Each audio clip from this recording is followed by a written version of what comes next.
Indian prime minister Modi जो हैं उनकी प्रेसिडेंट बाइडेन से बात हुई है, प्रेसिडेंट पुतिन से भी बात हुई है कि अमेरिकी हुकूमत भारत से मदद मांग रही है। मुझे मुस्लिम पैदा किया ये मेरे लिए बहुत बड़ी बात है, लेकिन मैं आज दिल से कह रहा हूँ कि जैसा इंडिया है ना, हम 2 दफा पैदा होकर भी वैसे नहीं होते। इंडिया की मदद क्यों मांग रहे हैं? मदद नहीं मांग रहे, कॉन्स्पिरेसी है। मुझे नैरेटिव दे यार।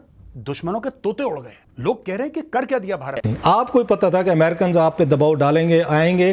और जब अमेरिका के एक वकील ने कहा था कि पाकिस्तानी डॉलरों के पीछे अपनी माँ बेच देते, क्या बचा हमारे? और उस वकील को भी हम प्रोटोकॉल ही देंगे। इंडिया अपना वो जो हिंदूज का मंत्र है उसको लेके आया कि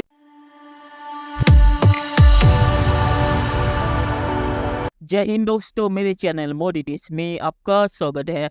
दोस्तों, इस वीडियो को लाइक शेयर और मेरे चैनल को सब्सक्राइब करना मत भूलिएगा। तो दोस्तों, आज पाक मीडिया बात करे कैसे बाइडेन ने मोदी जी को कॉल किया था और उसके बाद मोदी जी ने पुतिन को कॉल किया। तो इससे पाकिस्तान में ये न्यूज़ चल गई कि बाइडेन ने मोदी से कहा है कि यूक्रेन मामले पे पुतिन के साथ मीडिएट करने के लिए।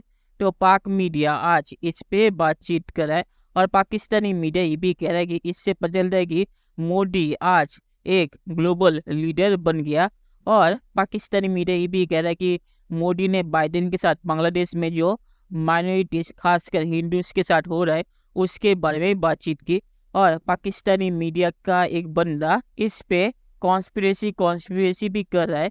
ये वीडियो देखकर वो पता चलेगा कि क्या मामला है। तो दोस्तों, ये वीडियो बहुत ही मजेदार है, तो इसे आप पूरा जरूर देखिएगा। तो चलिए और इंतजार न करके ये वीडियो देखते हैं। और इंडियन प्राइम मिनिस्टर मोदी जो हैं उनकी प्रेसिडेंट बाइडेन से बात हुई है,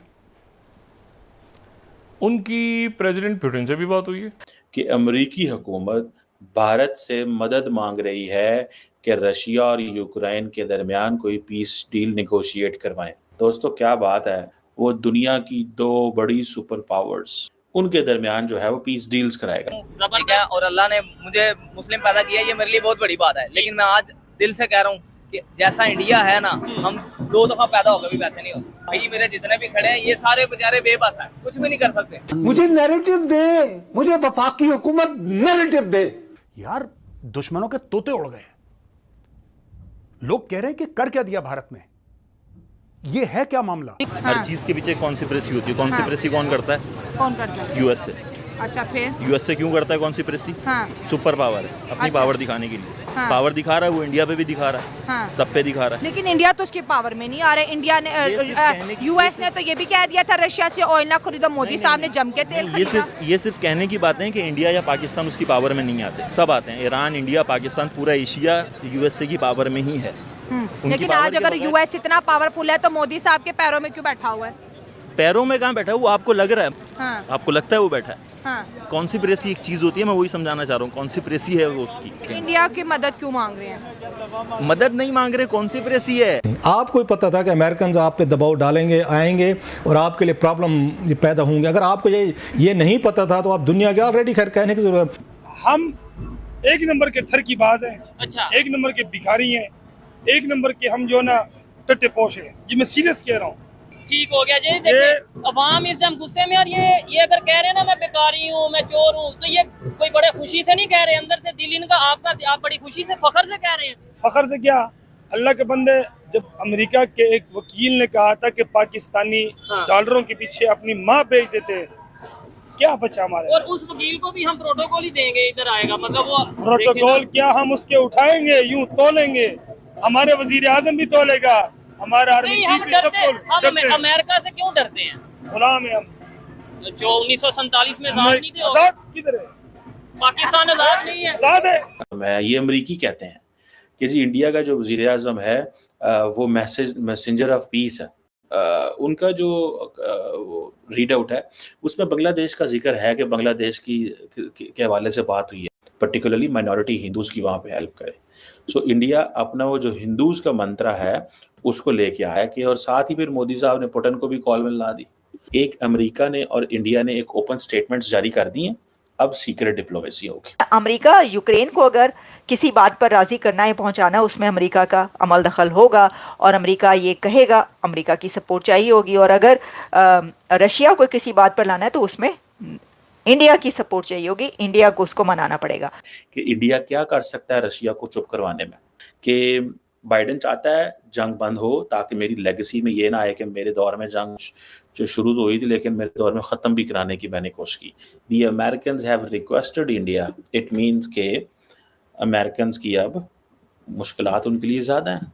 सुनने में आया कि बाइडेन साहब को बड़े तफसील से यूक्रेन विजिट के हवाले से बताया गया। तो ये कोई आम बात नहीं होती खारजा पॉलिसी में कि दो बड़े ममालिक को इस तरह अपने खारजा महाज पर जोड़ के रखना कि एक बहुत बड़ा मुल्क जो दुनिया का सबसे बड़ा मुल्क है रकबे के एतबार से, और एक और ताकतवर मुल्क जो कि नाटो का हिस्सा है और बड़ा ही ज़बरदस्त अमेरिकन अलाय माना जाता है, तो इस तरह के दो ममालिक और उनमें जंग भी चल रही है। तो वो तो देखें जियोपॉलिटिक्स चेंज हो रही है अब देखें ये बहुत बड़ा चेंज आ रहा है जो बाइडेन को लेकर रहे देखें, जय शाह को तो इसका क्रेडिट जा रहा है, मोदी को भी क्रेडिट जा रहा है, जिस तरह की वो खारजा पॉलिसी इस वक्त लेकर चल रहे हैं। आज ही दोनों लीडर से राब्ता होना बाइडेन का मोदी का बड़ी बात है।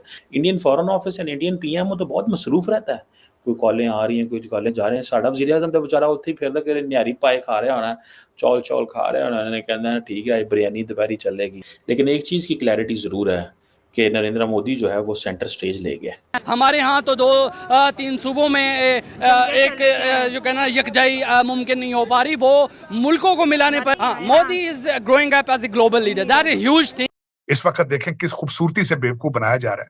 यूक्रेन की जंग जो है यूरोप की जंग है, लेकिन यूरोप उसमें पैसा पेचे नहीं कर रहा। अमेरिका का $100 बिलियन लग चुका है। चलिए दोस्तों, इस वीडियो बात करते हैं। तो मुझे पता नहीं कि बाइडेन ने मोदी जी को मीडिएट करने के लिए कहा या नहीं, या पुतिन के साथ जो बातचीत हुई, कुछ लोग ये भी कह रहे कि जो ब्रिक्स में मोदी जी फिर से जाएंगे रशिया, उसकी वजह से मोदी जी ने पुतिन को कॉल किया था। तो मोदी जी ने बाइडेन से बातचीत करने के बाद पुतिन को क्यों कॉल किया, इस पे लोग स्पेकुलेशन ही कर रहे कि यूक्रेन मामले पे मीडिएट करने के लिए मोदी ने ये चीज़ की होगी, पर असल चीज़ क्या है किसी को भी नहीं पता। और जहाँ तक मीडिएशन का मामला है तो मुझे लगता है कि भारत को इसमें घुसना नहीं चाहिए, क्योंकि यूक्रेन मामला शुरू क्यों हुआ, यूक्रेन मामला नेटो की वजह से शुरू हुआ। नेटो किसकी जिम्मेदारी है? नेटो अमेरिका की जिम्मेदारी है। अमेरिका का मसला यही है, अमेरिका दूसरे देशों को अपने झमेलों में फंसा के अमेरिका निकल जाता है। पाकिस्तान के साथ उन्होंने वही किया और दूसरे देशों के साथ वो वही करता है। यूक्रेन का मामला शुरू किसने किया था? अमेरिका, रशिया और यूक्रेन ने तीनों मिलकर इसे सुलझाए।